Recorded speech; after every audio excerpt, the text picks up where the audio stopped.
going today, everybody? We are here for our 1-week test of the Altai hiking boot. Coming down to the Colorado River, just on the other side of Arches National Park, to do a water test on them as well. I've put about 45 miles on these guys and they've held up really good, but let's see if they truly are waterproof.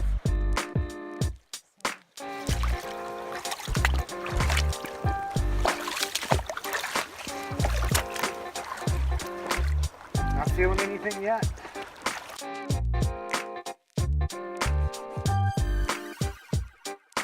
So I would definitely, in an alpine setting, recommend wearing gaiters with these, and they'd probably be submerged quite a bit more. But yeah, they're definitely very well insulated.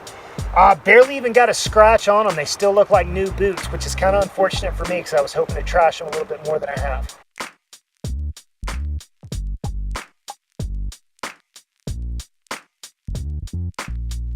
How they feeling? Dry. Feel a little bit of water where it came over the top of the boot. I walked a little bit too deep.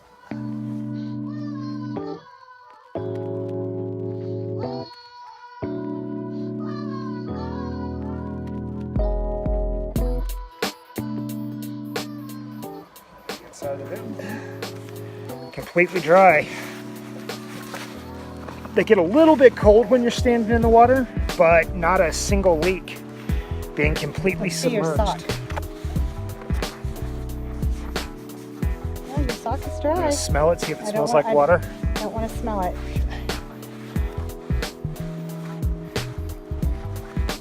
So that wraps up the 1-week review on the Altai hiking boot. Like I said, got about 40 miles on these guys. They did great on the water test. They stick really good on slick rock. I am going to be recommending these more for an alpine and trail shoot more than a slick rock boot, but they do great there as well. If this was your one set of hiking boots, I think you'd still be fine.